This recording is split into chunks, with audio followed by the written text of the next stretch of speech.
பீகார் ஆளுநரை முதலமைச்சர் நிதிஷ்குமார் இன்று சந்திக்க உள்ளதாக தகவல். இன்று காலை அமைச்சரவையை கலைத்துவிட்டு மாலையில் மீண்டும் முதல்வராக பதவியேற்க திட்டம்.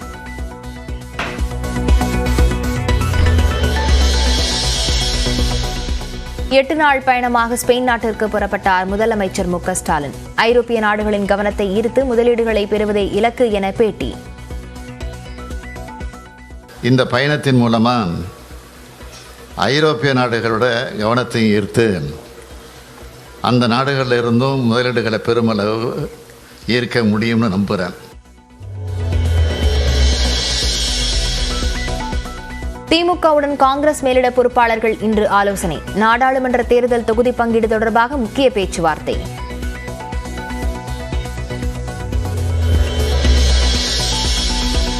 தமிழ்நாட்டில் எங்கு பார்த்தாலும் வழிப்பறி, கொலை சம்பவங்கள் நடக்கின்றன. மதுரையில் நடந்த நாடார் மகாஜன மாநாட்டில் எடப்பாடி பழனிசாமி விமர்சனம்.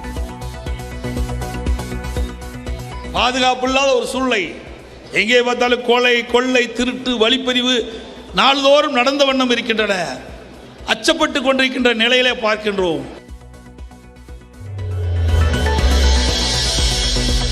12 IAS அதிகாரிகளை பணியிட மாற்றம் செய்து தமிழ்நாடு அரசு உத்தரவு. சேலம், திருவண்ணாமலை உட்பட 6 மாவட்டங்களுக்கு புதிய ஆட்சியர்கள் நியமனம்.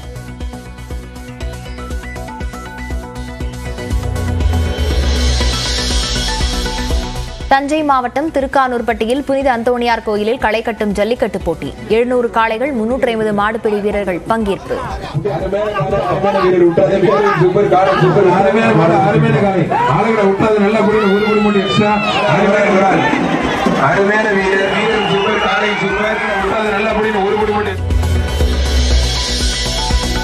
பழனியில் தெப்பத்தேருடன் இன்று நிறைவு பெறும் தைப்பூச திருவிழா. காவடிகளை சுமந்து கிரிவலம் செல்லும் பக்தர்கள்.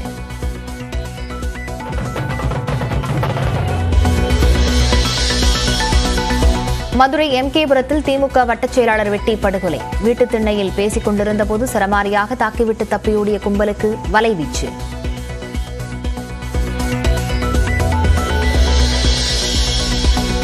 திருச்சியில் கிலோ 10 முதல் 20 ரூபாய்க்கு விற்கப்படும் சின்ன வெங்காயம். வெளிநாடுகளுக்கு ஏற்றுமதி செய்ய அரசு தடை விதித்ததால் வெங்காயம் தேக்கமடைந்து விட்டதாக விவசாயிகள் வேதனை.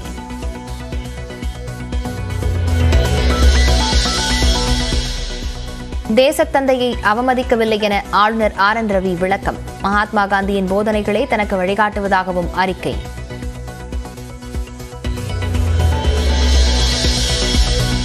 கருப்பு கொடி காட்டிய SFI அமைப்பினருக்கு எதிராக சாலையில் அமர்ந்து கேரள ஆளுநர் 2 மணி நேரம் தர்ணா. ஆரிஃப் முகமது கானுக்கு Z+ பாதுகாப்பு வழங்கி மத்திய அரசு நடவடிக்கை.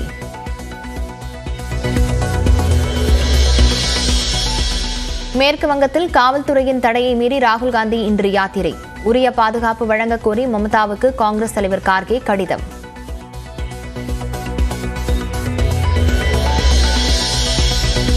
இளையராஜாவின் மகள் பவதாரணியின் உடல் பண்ணைபுரத்தில் நல்லடக்கம். தேசிய விருது வென்ற மகளின் பாடலை பாடி உருக்கமாக வழி அனுப்பிய குடும்பத்தினர்.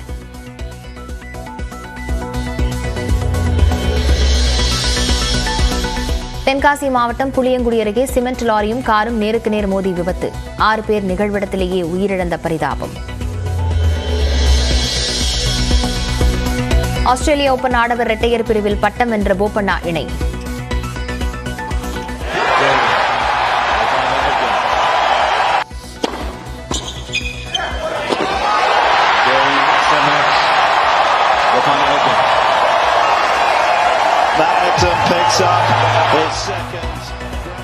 அதிக வயதில் கிராண்ட்ஸ்லாம் பட்டம் வென்றவர் என்ற சாதனையை நிகழ்த்தினார் போபண்ணா.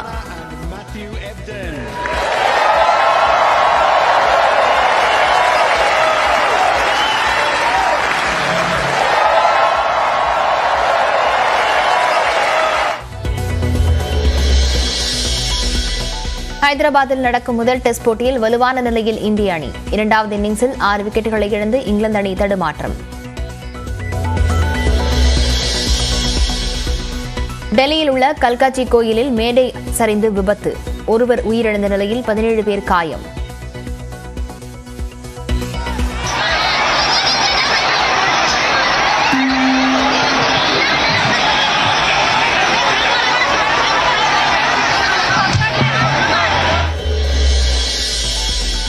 ஏடன் வளைகுடா பகுதியில் இந்தியர்களுடன் பயணித்துக் கொண்டிருந்த சரக்கு கப்பல் மீது ஹவுதி கிளர்ச்சியாளர்கள் தாக்குதல்.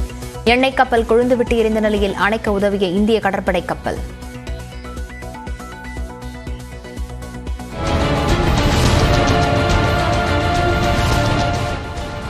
தமிழ்நாட்டுக்கு முதலீடுகளை ஈர்க்கும் வகையில் ஸ்பெயின் நாட்டிற்கு 8 நாள் பயணமாக முதலமைச்சர் ஸ்டாலின் புறப்பட்டார்.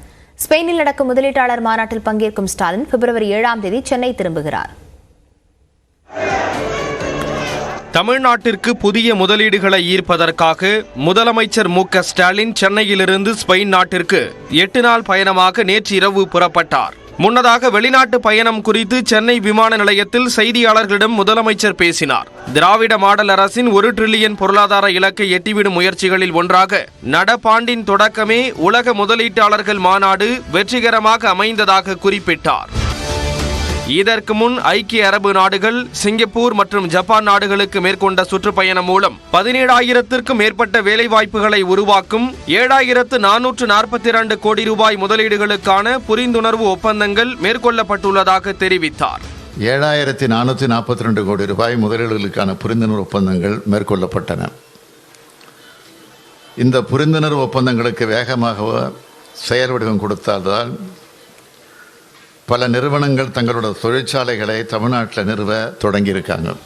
ஜப்பான், சிங்கப்பூர் நாடுகளில் மேற்கொண்டதைப் போல் ஸ்பெயின் நாட்டிலும் முதலீட்டாளர்கள் மாநாடு நடத்த உள்ளதாகவும், தமிழ்நாட்டில் நிலவும் சாதகமான முதலீட்டு சூழல் பற்றியும், தமிழ்நாட்டின் கட்டமைப்பு வசதிகள், மனிதவள ஆற்றல் போன்றவற்றின் சிறப்பம்சங்களையும் எடுத்து கூறி முதலீடுகளை ஈர்க்க உள்ளதாக முதலமைச்சர் ஸ்டாலின் தெரிவித்தார். ஸ்பெயின் நாட்டைச் சார்ந்த முதலீட்டாளர்கள், வணிக அமைப்புகள், தொழில் முனைவோர் இந்த மாநாட்டில் கலந்துக்க இருக்காங்க. இந்த மாநாட்டில் தமிழ்நாட்டில் நிலவர சாதகமான முதலீட்டு சூழல் பற்றியும், தமிழ்நாட்டோட கட்டமைப்பு வசதிகள், மனிதவள ஆற்றல் போன்றவற்றோட சிறப்பம்சங்களையும் எடுத்து கூறி இந்தியாவில் முதலீடுகளை மேற்கொள்ள தமிழ்நாடு தான் உகந்த மாநிலம்னு அந்த நாட்டு முதலீட்டாளர்களுக்கு எடுத்துரைக்க இருக்கேன். இந்த பயணத்தின் போது ரோஹா மற்றும் கெஸ்டாம்ப் உட்பட சில பெரும் தொழில் நிறுவனங்களுடன் இன்வெஸ்ட் ஸ்பெயின் என்னும் முதலீட்டு அமைப்புடன் நேரடி பேச்சுவார்த்தைகளை மேற்கொள்ளப்பட இருக்கு. முதலமைச்சரை வழியனுப்பி வைத்த மூத்த அமைச்சர்கள் மற்றும் திமுக முக்கிய நிர்வாகிகள் அவருக்கு சால்வை அணிவித்தும் புத்தகங்களை வழங்கியும் ஸ்பெயின் சுற்றுப்பயணம் வெற்றிகரமாக அமைய வாழ்த்து தெரிவித்தனர். முதலமைச்சருடன் அவரது மனைவி துர்கா ஸ்டாலின், தமிழ்நாடு தொழில்துறை அமைச்சர் TRB ராஜா, முதலமைச்சரின் தனி செயலர் உமாநாத் IAS, தமிழ்நாடு தொழில் வழிகாட்டி நிறுவனத்தின் நிர்வாக இயக்குனர் விஷ்ணு IAS, முதலமைச்சரின் உதவியாளர் தினேஷ் மற்றும் காவல்துறை அதிகாரிகளும் ஸ்பெயின் சென்றுள்ளனர். சென்னை கோயம்பேடு சந்தையில் பெரிய வெங்காய விலை கணிசமாக குறைந்துள்ளது. இதற்கான காரணம் என்ன என்பதை அங்கிருந்து செய்தியாளர் தமிழரசி வழங்கவிருக்கிறார். தமிழரசி, வெங்காயத்தின் விலை எதனால குறைந்திருக்கிறது? விவரங்களை பதிவு செய்யலாம்.